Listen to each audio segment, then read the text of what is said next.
On this episode of the podcast, we talk about the simple technique that will help you build your dream video business. We also talk about the importance of understanding how you are doing projects, talk a lot about how we're doing projects, but that might help you. And then finally, how to audit your time to help uncover your inefficiencies.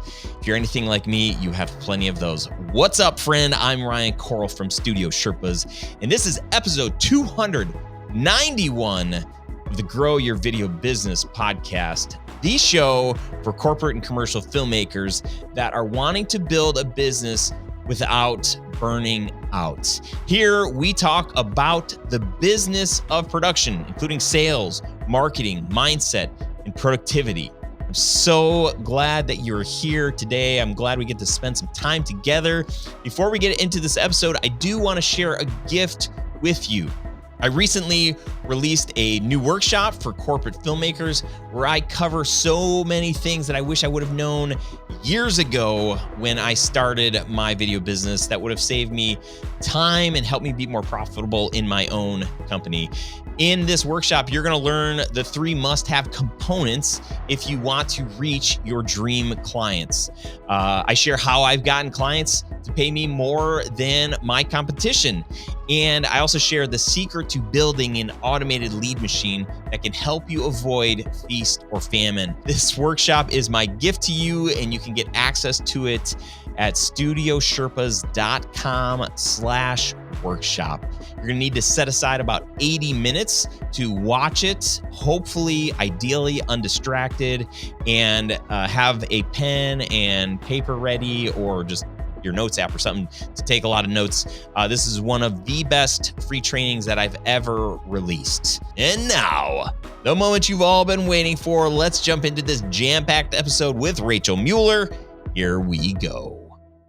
What's up, friends? Hey, welcome to this episode. Today, my guest and friend, or my friend and guest, is Rachael Mueller, who is a real estate investor turned virtual COO and systems expert. When she is not helping visionary entrepreneurs banish overwhelm, fuel their productivity, and streamline their businesses, you can find her in the kitchen whipping up a new recipe or traveling the globe. Rachael, we did it. We're here. I'm so happy. Thanks for being with me on the show today. Thank you for having me, Ryan. I'm super excited, and greetings to everyone listening. As Ryan said, I travel a bit. Right now I'm coming to you from Argentina. So fun. Hello. Don't ask me where to point out Argentina on a map, but let's edit this out if I totally botch it and offend anybody. South America? Okay. All right. You we'll nailed stop it. there. Yes. South America. We're as close to the bottom as we can get, essentially, of South America. Yeah, pretty close to Antarctica. So not really close to Peru. Peru is in the area. Yeah, we're kind of, the way that Argentina is shaped, it's very long. And so the northern, it's kind of around a bunch of things. Okay. Yeah, you know more than you let on. I know you did. I've embarrassed myself before. And well, I'll probably do that at least a few times more today. So, well, good. So Rachael and I actually know each other through a mutual friend, Kelly, who played Dorothy. Actually, she was the, what do you call that? Like the person, like the, not actually Dorothy, but like ready to step in, like if Dorothy got sick. Yes, the understudy. The understudy. Yes. And I kind of had a crush on her. I was the Scarecrow. I don't think I was supposed to have a crush on her because, you know, I was supposed to actually, I think, be better friends with the real Dorothy. But long story short, yes, I think Kelly had posted something on Instagram, and I started looking at more of what you're doing. And I'm like, oh man, this sounds like somebody that I need to know because the stuff that you are an expert at are the things that we needed help with in our business. And so I hired you, and you helped us, and you crushed it. And so that's why I was like, after we initially met, I was like, oh, it'd be super fun to have you on our podcast. And then later I was like, you know what? I actually need to make sure that she does a great job for us so that it really makes sense to have her on the show. So the fact that you're here means that what you did worked. So well done. Oh, that's validating. Thank you for that. I appreciate that. So Rachael, what would you say, like, what's like your favorite thing outside of, like, you know, traveling and doing stuff in the kitchen, but inside of the work that you do, like, what's one of your like, just favoritist things or like client stories where you were able to help somebody and feel like, man, I am doing what I feel like I'm called to do in this world? Oh, I love that question. I mean, there's a lot of things that come to mind, just general ideas, but I would say for sure it's the people that I support, and you can probably attest to this for sure, but the people that I support, time is their most valuable, most precious asset, and also the one that they just don't have enough of. And it's this very difficult push and pull situation between the two. And so it's always such an honor when I can come in and help people implement things in their business and shore things up and create a foundation that actually does give them back more time, which is ultimately why you created your business in the first place, right? Was to have more time, have more freedom, be able to spend time with your family and do the things that matter. And so being able to help them do that and create that and structure their life in a more freeing way is so rewarding every time I get to experience it. So do you think, like, is there a specific niche that you specialize in, like any kind of industry that you're like, man, when I work with this kind of industry, I know exactly what their problems are and I know how to help them? Oh, yeah. So generally speaking, I mean, I say that I am a COO for service-based CEOs. And so when I say service-based, I mean anyone who also serves other people. So that can be photographers, videographers, coaches, designers, consultants, web designers, graphic designers. I've helped people in PR and attorneys. And so there's a broad range when it comes to being service-based. But yeah, if you have a business where you also support other people, you're my people. Yeah, that was kind of a softball question, because I think in this work that, you know, as I'm coaching corporate filmmakers, and I'm always trying to encourage people like, hey, you really need to have a niche. You need to focus. And so as people hear you rattle off all these different industries, the thing that's unique about how you serve people is that all businesses have most all of the same problems, right? In sales and marketing and processes and all of that stuff. So you basically, you can take this model that you teach and that you're an expert in, and you can apply it to almost any industry. So that's what's so unique and special. And I would also say for my video friends, like, you don't mishear me, because I think if you could actually say like, man, we serve, I don't know, dentist in like Metro Detroit. We, like that's like our specialty. Like we love working with that industry. We know exactly what their pain points are and all that stuff. I think that's really great. And if you can figure that out, but for those that can't figure it out, I think that there's still, when you look at sales or marketing or even systems, there are videos that all businesses should have, when it comes to sales. They might look and feel different, but the guts of like what those videos need to do should look similar. So in the same way that you can work with, a photographer or a coach, and you're trying to bring some clarity to their chaos of running a business, that there are some core things that as, filmmakers, that we should be able to do that same thing. So I guess I'm giving a little permission to all of my commercial filmmaker friends that are like, Ryan's always telling us to niche down, and here Rachael serves all these industries and he thinks that's okay and that's cool. He's given his seal of approval. You just need to be very clear on like what it is, like who you serve and how you serve them. Like even listening to Rachael, you're like, yeah, service-based businesses, and you really can rinse and repeat what you do.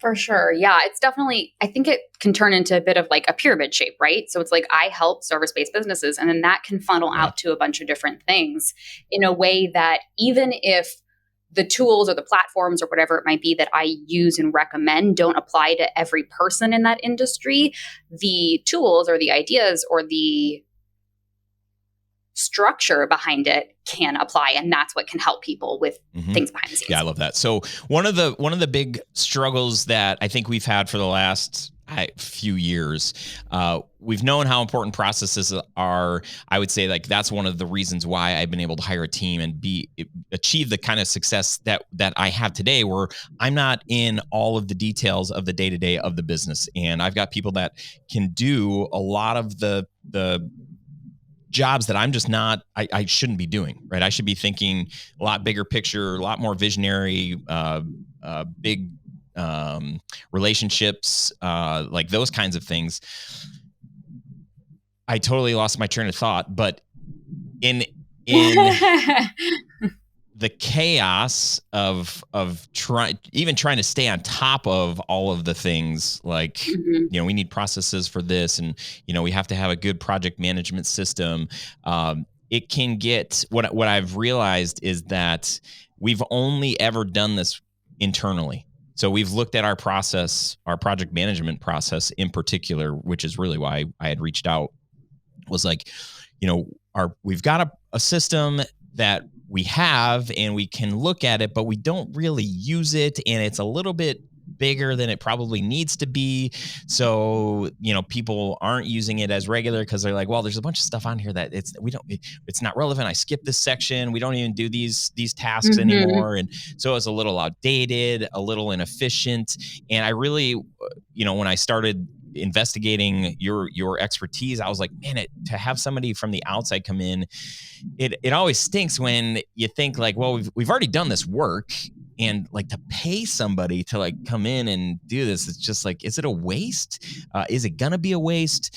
But I kind of got to a spot where I was just tired of being frustrated with little things that were getting missed or skipped over, or just little inefficiencies that I would see. And I was just like, I'm ready to, after having our initial discovery call and you kind of sharing like your process, I was like, I think this is going to be worth it. And having you come in and really take a deep dive at our process from the time a client says we're interested in working with you and, sending them contracts and getting that signed, and then having our kickoffs and pre-production and production and post delivery and all of that stuff, to have you go through all of those steps. You did that with us, and we are able to tighten up a lot of things. And then you went a step further. We use Asana for our project management, and then you went in and made it look and just made it look better, cleaner, easier to follow. And the flow today, as we look at it, as we're interacting with it from the team's perspective, it's so much more helpful and useful than it ever has been. And so for us, it was totally money well spent to have an expert, somebody that isn't like in this work every single day, to get your eyes on it, and to also bring your own expertise of what you've seen work with other clients of yours, to really just give us like an awesome experience on the back end. So thank you. Oh my gosh, that makes me so happy to hear. I'm so happy to hear that feedback. So thank you for sharing that. I love hearing the implementation side of things too, right? Because it's one thing when you can step in and help somebody do things, but then they actually have to use it, and you want to make sure that it actually works for them, right? There's so many tools and systems and things out there that you can implement, but are you actually going to use them? Are they actually going to work for your business? You never know. So thank you for sharing that. But what you said rings so true as far as having somebody else step in who can have that bird's eye 500-foot view and see the things that, from when you're in it every single day, you don't know what you don't know, right? And when you're so used to what you're doing and how you're running things, it can also be very easy to say, well, this is how we've done it. It works fine. Right. Let's just keep going because that's comfortable. It's easier, all the feelings. But when you actually take that step back and you have someone else come in and, the whole two heads are better than one situation, and you switch things up, there's a lot of potential to make things really work in a very powerful way for you and your business. You stole one of my questions, because I was going to ask you the implementation part, right? So you do all this work for us. People ask me all the time, they're like, what's the best CRM, to use, or what's the best project management software I should use? And I stole this from somebody else. And it's like, whichever one you're actually going to use, right? It's like, it doesn't matter. Like, just use it, because most of us don't. It's like, we'll set it up. We'll spend, not long enough trying to set it up, getting frustrated. It's like, okay, well, it kind of works. But then you don't really use it because you're not seeing the results. And so my question, you didn't really answer it, but you alluded, it's a great segue. So well done. Here we go. Let's dive in What deeper. is the best way that you would recommend for businesses that maybe have some systems. Maybe they've hired somebody like you to come in and really like make stuff seem like it's a lot better.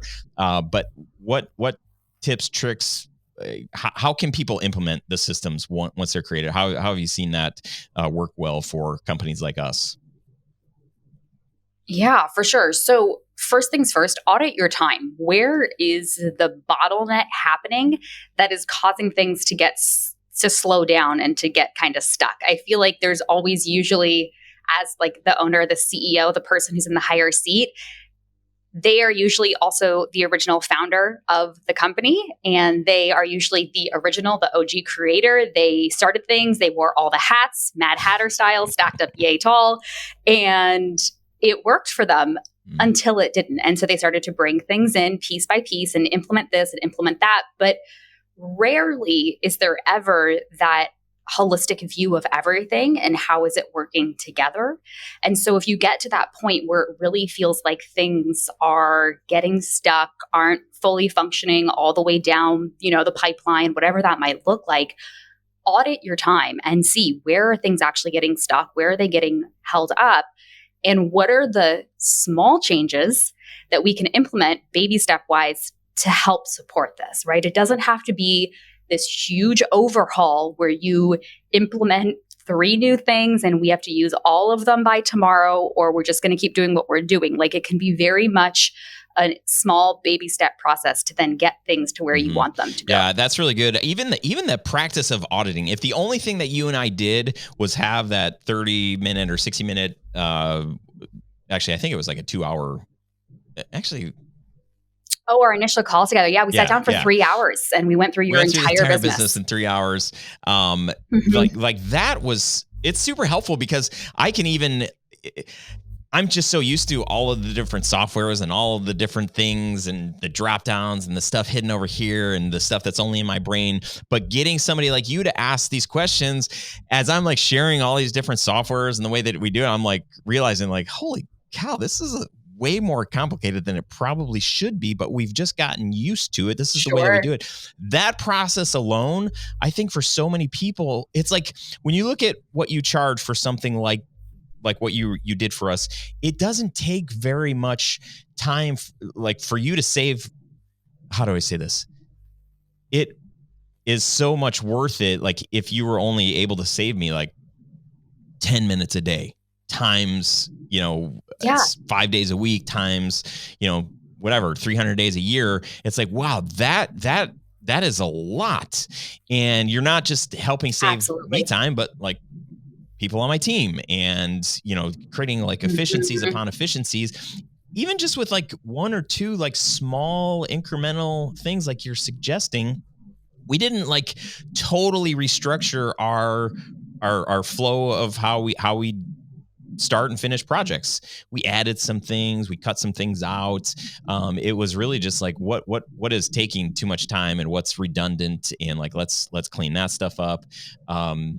But over the course of time, like that's where I just think it's so important to make these like bigger investments on your business, that the ROI on that lasts for a long time, right? It's not just like a one and done, like, oh, cool, you saved me, 5 hours this week, but it's like, no, like it compounds. Yeah. I mean, that's the ultimate question, right? What is your time worth? When you think about all those little things that you can save time on, I mean, that's like the whole philosophy behind Hey Rachel and the business and the clients that I support is, if you think about, let's say that you're working on things and this task only takes you 30 minutes to send somebody an invoice or contract or whatever that might look like. And you think about that, if you break that down, 30 minutes a day, 5 days a week is 2.5 hours a week. Okay, 2.5 hours a week, no big deal. But if you multiply that times how many weeks in a year, it comes out to almost, I think it's like 130 hours a year, which is days and days of time that you're spending doing this one little thing that you think, hey, it doesn't take me that much time. I'll just keep doing it. I'll keep doing it. But if you can eliminate things like that by streamlining or automating or having somebody else support you, think about what you can do with that time, right? A lot of what goes back to what I said earlier, where a lot of people say, like, I don't have time to do that. I don't have the time to do that. But there's your time. Your time's sitting right there. You're just spending it doing other things. Yeah. And to go one step further, it's like maybe it only takes you 30 minutes to send the invoice or whatever, or to create it and send it. But if you hate that part of what you do, if you're just like, oh, I got another invoice to send or to make or whatever, if that drains you, not only is it taking you 30 minutes, but it's also just like doing something to your spirit where you're just like, I'm not looking forward to this. You're begrudgingly doing it. Like, that's not good for like leading up to having to do it. And then on the other side of like, once it's done, like, are you super refreshed and like fired up to do the next thing? Like, probably not. You're probably just like a little like drained because you just did something so not only are you getting that time back, if you're able to tighten that up or find some, whatever, plugins, zaps, all of the things so that you don't have to do that. Yeah. All of the magic. So, but also for just your aroma. It's not the right word. Of all the words I thought you would pull out of your head, I'll be honest, that was not one of them. Got to keep the show interesting, Yeah, you gotta keep us on our toes. But I think it could do something to your aroma. If you get stressed out, maybe you're sweating, and just like just more stinky. Yeah, I mean, stress sweat is a very different situation than anything else. Yeah. So what was the word that you meant to say? Let's bring it back. I think it was maybe aura, but just overall, I use the word spirit, but just like just how you feel and how you act and all of those things, to do the things inside of our business that are just like draining, they drain you and you come away from that probably not charged up, but like decharged, making all sorts of things up today. Yeah. Well, you think about why you started your business and, your why of what you want to do. It's not to push papers around and stress out about things. That's not why you created a business. If people knew that that's what being an entrepreneur was and having your own business was just spending time doing those things, no one would do it. Right. No one would want to do it. Right. So there's got to be another way. There's got to be another solution. And I feel like that's the question that you should ask for anything, where if it's something that drains you, if you don't enjoy doing it, whatever it might be, there's got to be another way. And it's figuring out what that is. So the idea of doing this audit, thinking through like, how am I spending my time? I think that's super good. What's like a common area that you see a lot of business owners or leaders inside of businesses that they're maybe it's like a quick and easy fix, like for a lot of people, like, oh man, like so many people like are stuck here. What would one of those things be? Sure. So I'd say for creative types, especially, the simplest fix, I mean, no matter where you are at in business, is get used to not keeping things in your head. One of my favorite quotes that I heard, I'm probably going to butcher it at this point, I don't remember who said it, something along the lines of, your brain is for having ideas, not for holding them. And it rings so true, because if you think about on a daily basis, the things that are flung at us, the things we're thinking about, even outside of business, if you have a family, if you have kids, whatever it might be, you are always constantly thinking about, I need to do this, I should do that, oh, don't forget that, your brain is just ping-ponging its way through. You have all these tabs open. Like, I could throw so many analogies out here, but the point being, it's like, you're keeping all these things in your head. And what do you think that does for your creativity, for your higher level thinking, for the part of you that wants to grow and expand your business and you as a person? It's not going to happen. So if you get used to putting all those things somewhere, whether that is, maybe you really are a pen and paper person, put them in a notebook. If you have something like Asana or Trello or ClickUp, some kind of project management tool so that you and your team have eyes on everything, put it somewhere. Your brain can now think actually at a higher level. It's not going to constantly be thinking about things. You're going to find that you wake up at 2 a.m. less panicked and in a sweat because you forgot to do something, whatever that might look like. And you'll be able to just focus on the things that actually matter and require and should have your attention. Yeah. What do you like? How do you keep track of those ideas or take those ideas out of your head? I use ClickUp. I'm obsessed with ClickUp. I think it's awesome. But Asana and Trello are also two great platforms. And it kind of goes back to what you said earlier with choose one and just try it. There's not going to be one that is the ultimate, the best solution. what works for me, what works for you might not work for somebody else. And so I think it's a matter of try it, see how you like it. And then if it really doesn't work for you, okay, try something else, but give it a good shot. But yeah, long roundabout way of saying I use ClickUp. I love it. It's where I keep track of everything, business, personal, all the things. If I have an idea, if I have a task, my team's in there, whatever that looks like, it's all in there. And it's very freeing to know that I never have to remember. I'm not going to forget something. It's safe. That's so good. I'm very timely. After our interview today, I'm interviewing my friend Jordan Rayner, who is a productivity genius and has been very helpful for me. Open loops, right? That's a term that he uses. Your brain is for having ideas, not for holding them. I think I'm so glad. I don't think I've ever heard that quote before, but I might get a tattoo of that. Put it on my brain.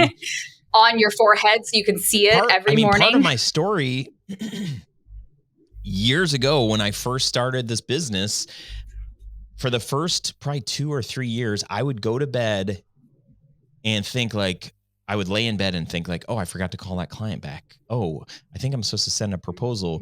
What else am I late on? Oh, I can't forget to pack this thing for this wedding that we've got to shoot this weekend. I mean, it was like I would lay down and then all of the thoughts, because I worked hard and I would work all day. And sometimes, my wife and I would sit down to watch Lost. This is like how long ago this was. We'd sit down to watch Lost. Really dating Commercial it would right come here. on and I'd run upstairs, hit export on a project, and I'd come back downstairs and just working sometimes till 9 or 10 at night, and then going like laying down in bed and thinking about business and worrying about things I was going to forget. And I was stressing myself out because I was so afraid of forgetting important things. I didn't have a system. I read the book, Getting Things Done by David Allen. And that was one of the first exercises he has you do. Is like, get a journal, get a piece of paper or whatever, and just start writing down like everything that's in your head. And then he kind of has these little prompts like for like different areas of your life, like, business and personal and whatever, to make it more like just zeroed in on like the different things. And I did that and I filled up like, I think it was like 6 pages, like literally just like all of these things. And then I kept it. He's like, keep it by your bed. If you wake up in the middle of the night, write it down. Then you're not going to wake up in the morning like, what was that like $1 million idea and I would always feel like I had $1 million idea. And then I would like, oh, I'll write it down later when I'm not doing this thing. And then I'd forget it. And I'd be like so mad, like, oh, I was going to become a millionaire. And now I'm not because I didn't write the thing down. I have so many $1 million ideas written down that I've never done. But it feels so much better today to have a system that I use to capture all of those thoughts, whether they're work related or personal related. I use Todoist. I was using Google Tasks for a long time. We use Asana for our project management, but it's too clunky. Like I needed something on my phone that I could just like hit one button and right away I could like do a voice thing or just type like exactly what the thought is. If I was to use the Asana app on my phone, I feel like it's like 2 or 3 clicks in and I'm like, I want to get back to like whatever I'm doing. If I'm having a quiet time in the morning, and all of a sudden I think like, oh, I need to take my daughters out for ice cream later tonight. I don't want to like, click, type. And then like, wait, what was I thinking right before I did this? So I think that's like one of the practices that has been most helpful for me is to figure out like, what's the quickest, easiest way to like get this out of my brain. And then also having the system to like go back later, which is what Jordan teaches, like go back later, look through, all of your stuff and then start to categorize it. If it needs a date, if it needs to go in a certain folder, but having that the actual process of like, when are you going to go through it? And then when are you going to do the things? All of that has been super helpful. I'm so excited about my new one-liner though. Your brain is for having ideas, not for holding them. Thank you, Rachel. And I may be David Allen, actually, who said that. That might be where I got that from. I'm going to have to Google it after we get off together, but I think that may have been him. But you brought up a really good point as far as have a system, have a place where you can capture things, but then don't have that be a black hole where they just sit and get lost, right? You need a process to be able to put those where they should belong so that you don't forget about them, right? It's one thing to get them out of your head. Okay, feel better, but are you actually going to execute on them? You want to make sure they live somewhere and they have a life. So that's super important. For me, the way that I do that, because what you said about ClickUp and making sure that, it's 2-3 clicks to get to where you want to go.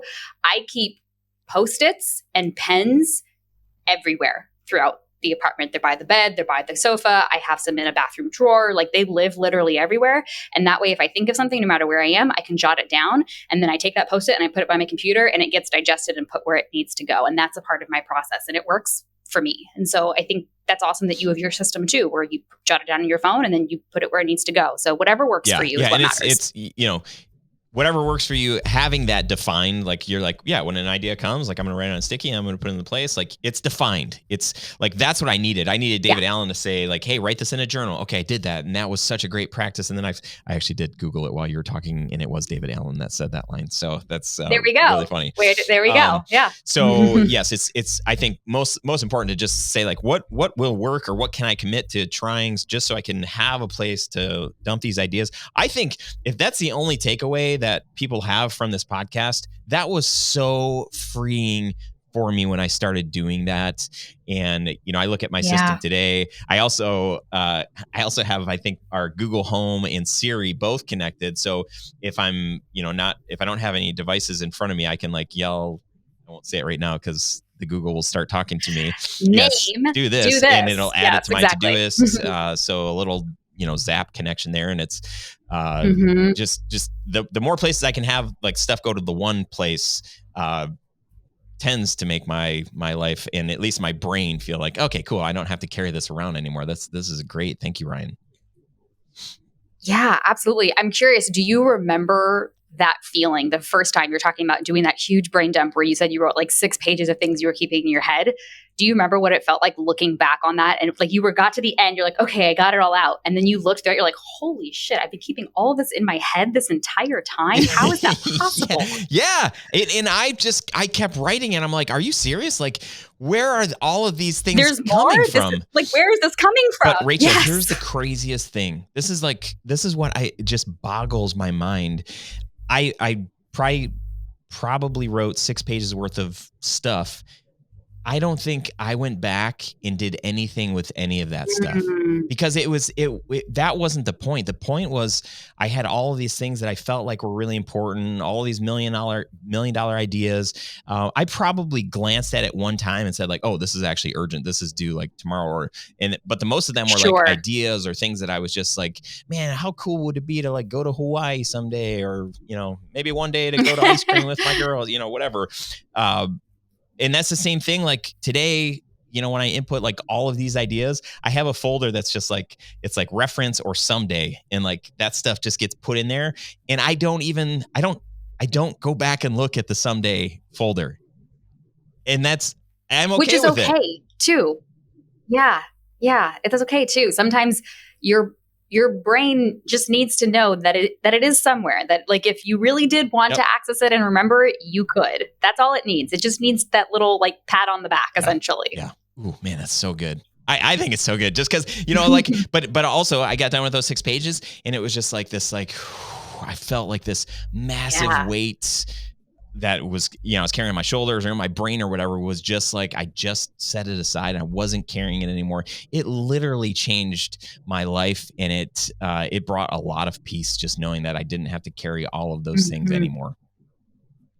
Kind of dramatic. I mean, that's the foundation. It's not though, because it's true. If for anyone that's listening, if they've experienced this, they'll be nodding along and agreeing with you, because I had the exact same experience when I started my first business with my partner. We were doing all the things. We'd never run our own business before, and I got to this point where I was so overwhelmed trying to keep up with all the things by myself, keeping in my head. I had no idea what I was doing. You learn along the way when you first start your business, and when we finally implemented these systems and started doing these things, which now looking back, like you think you're like, it's so basic, right. Just write it down, right? Just write it down. But it's crazy transformative and powerful what it does for you. Yeah. And also because it has helped me so much to know that I have a place for this stuff. I also have this thing, it's called shower notes. It's like this thing that sticks in my shower, and it comes with a pencil, and I write stuff. I'll fill that thing up if I'm, just having a moment, and like, man, I can't forget, like, here's a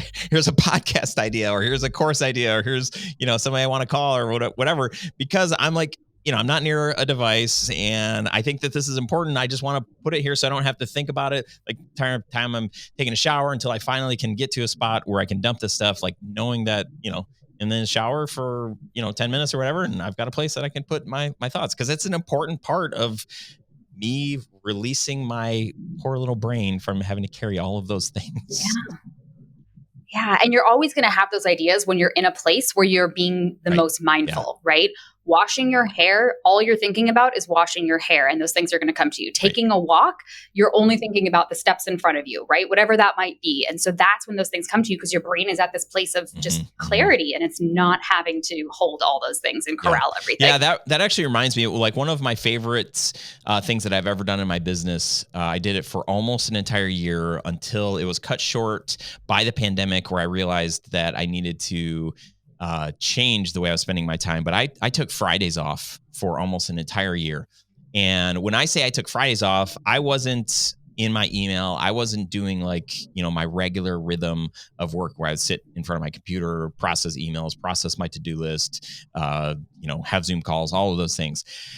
But what inevitably was what was happening, I shouldn't use big words. I was taking more walks, or I was going on extended lunches with friends, or I would go to Costco and just buy the things. And I was doing these like practices that weren't work. It was during like, a quote unquote, like a work day for most everybody else. It freed my brain. If on a Saturday, I'm like, man, I'm done. Like, I'm not working today. Like this is definitely my day off. But on a Friday, I just felt the freedom, like, man, if I want to think about work, I can think about work. I'm doing the things that I want to do. And it was in those times that I was actually working every single week on Fridays. I was working on my business, thinking bigger picture, because I wasn't in the nitty gritty of the details. But, I would think like, man, what would it look like if we hired an operations manager? What would that, and just start dreaming. But on a regular day, I don't create in my calendar. I don't create like time to like dream or think about nothing. When it's time to work, I work hard. Like I've got, certain amount of hours that I want to put in and a certain amount of things that I want to get done. And on a regular day-to-day basis, I can't dream. I'm like too focused on doing the things versus like thinking about the things. Yeah, absolutely. Well, I think that's a really important thing that you touched on too, speaking of having the space to do those things.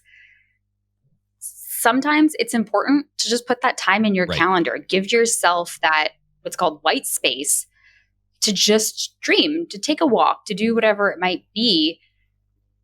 But make sure it's in the calendar, because inevitably what will happen is you'll look at your calendar, you see that you have a 2-hour open block on Thursday, and you'll fill it with stuff to do.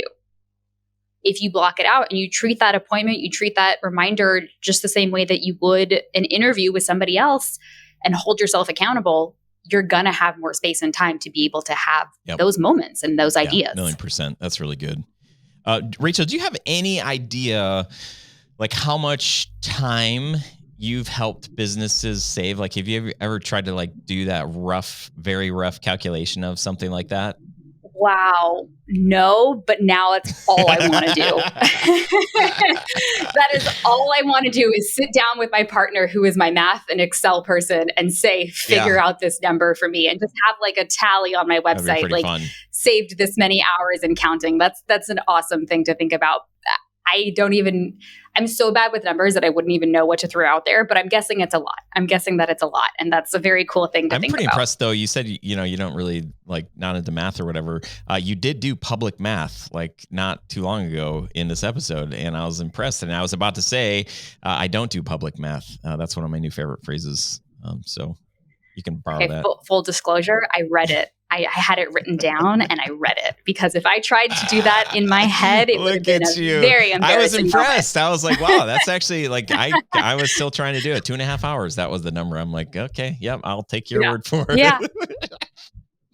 Yep. Don't look it up. Don't pull up the calculator. It's right. Just trust me. It's fine. Oh man, that's awesome. Well, okay. Like, let's just think through, you spent some time working with us. You were very helpful. as we think about, the people that listen to this show, is there anything specific that would be, you would be remiss if you didn't say like, hey, consider doing this. The audit, I think that's a great practice. I think the brain dump of like, taking all these ideas and putting them somewhere, I think that's super practical. Is there anything else where you're just like, man, like, I left that interview and I really should have told Ryan and his people this? Yeah. So the only other thing that comes to mind is being conscious of how you are actually doing projects. So what I mean by that is, let's say, for example, that you have on your to-do list, recreate website, build new website, whatever that looks like. And you put this project, build new website, on your to-do list. That's all it says, build new website. And you read that every day and your brain thinks, okay, I have to, build my new website. So I have to do the copy. Oh, I want to get new brand photos. I got to add these testimonials. Let's just swap platforms from this to this, whatever that looks like. And you think about all those things that you need to do and you go, okay, there's no way in hell that's happening today. We'll do it tomorrow. But you don't write those steps down. You don't break it down. You just keep thinking about all those things that have to happen. And it's going to keep getting pushed and keep getting pushed. And then suddenly it's been a month or 6 months or a year and you still haven't done anything. Versus if you break all of those tasks down, those micro steps, as I like to call them, and just start with one. Look at the calendar, see, okay, tomorrow I have an hour. What can I do in that hour? Maybe I can add the testimonials. Maybe I can contact this person, whatever that looks like. Knock it out. Then the next day, and the next day, and you keep building on that. And we actually get dopamine when we complete things on our to-do list. And so that momentum continues to build and you actually will end up getting more done in a faster amount of time versus just having that big thing sitting there looming over you and being paralyzed on how to actually accomplish it. Oh, you're speaking my love language there. Mine too. I mean, yeah, it's mine too, for sure. I feel like the first, 13 or 14 years of being a business owner, we got stuff done and we accomplished a lot in that amount of time. But I think in the last 5 years, we've done more than we ever have previously. Sure. And it really is because we started being able to identify a task versus a project. Because we would have hey, what's a goal for this year? Oh, goal for this year is launch a new website or, launch another brand or, hire a salesperson. And that's not the task. That's that's the goal. But to think of it as okay, well, tomorrow I'm going to hire a salesperson. It's oh, no. Let's break this baby down to, it might be 5 parts. It might be 25 parts. And that's it's totally okay. But exactly what you're saying, to be able to chip away every day or once a week or whatever, we've been able to do so many more things. And I've been able to hand off parts of, let's say it was build a new website. I don't want to do the copy, right? But if I'm assuming well, I'm in charge of, since I'm in charge of marketing, I got to do all of the things. And if I list out all the different parts of that, it's I need a designer, I need a web developer, I need a copywriter, I should hire a developer and I could hire a copywriter and I'll do the, fill in the blank, whatever.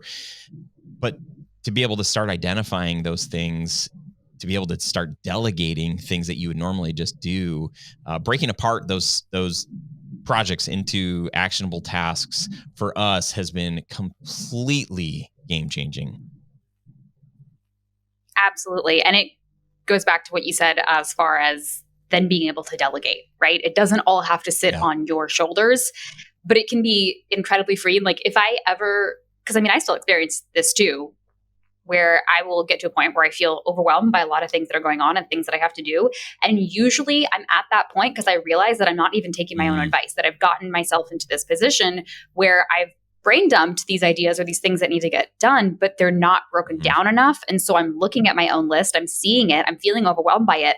And usually the act of breaking them down and making those micro tasks is freeing in and of itself. Sometimes just seeing all the things okay, this actually feels doable can almost feel just as good as getting them done.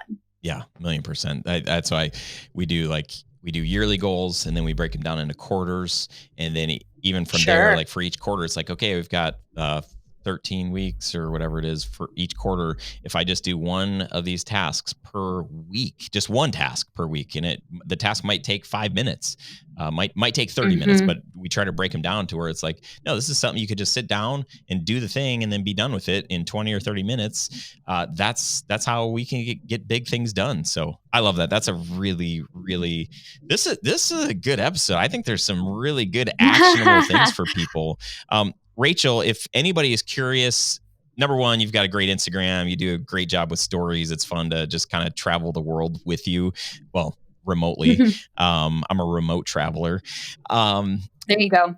Where can people find you? But then also, if they're curious to find out what it would look like to work with you, share those deets with us, please. For sure. I hang out on Instagram. I love Instagram. It's where you can find me. My handle is hey.Rachael, Rachael, Rachael. Thank you, mom and dad. Yeah. Hey.Rachael. And you can also find my website, heyrachael.com, heyrachael.com/resources. I have some fun stuff there for some downloads and articles and things like that. But if you have any questions, if there's anything that we touched on and you're like, oh, wait, how would I do that? Just send me a DM, shoot me an email. I love to chat about these things. As you can tell, this really is, like Ryan said, my love language. So I cannot get enough of it. So I look forward to hearing from you. Rachael, this is super fun. How do you want to leave us today? Well, I'm just glad to hear that this was helpful. I hope this was helpful. And thank you so much for having me. I really appreciate it. This is great. Thank you again for all the work that you did for us. And I'm certain that there's some really good nuggets here. If nothing else, it was just great to kind of reflect and be like, man, that is a helpful process. Yeah, we need to keep doing that. So thank you very much. Yeah, absolutely. Thank you. Appreciate it. If you're watching this video on YouTube or on Facebook, I would love to hear any takeaways, software that you use. Are you committed to some kind of a system? Would love to know that. And if you had any big, bright ideas. And if you want, you can leave a review for the show on Apple Podcasts. That would be cool too. I've got an in-person event coming up called the Onward Summit here at our studio in Lake Orion, Michigan, which is near Detroit. I know Lake Orion is like this big and Detroit's bigger. So we'd love to have you come to the studio, hang out, meet a bunch of other corporate commercial filmmakers. We've got an awesome lineup of presenters and presentations. So you will learn a lot. You'll connect with some incredible people, and you will leave that event changed, because that is exactly what's happened to everyone who has attended the last two that we've hosted. And I would love to see you and to be able to give you a big hug and say thanks for listening to this show and following along on this journey here with Studio Sherpas in the podcast. So that's it. Reach out to me if you need anything. You can find me, Ryan, at studiosherpas.com. Grow your video business on Instagram. Also Ryan Coral on Instagram. And I will see you next week's episode with Jordan Rayner. Mind-blowing, super good stuff. One of my favorite books of 2022 called Redeeming Your Time. He's the author, and it is really, really, really good stuff. Prepare to love it. Okay. See ya. Talk to you later. Goodbye.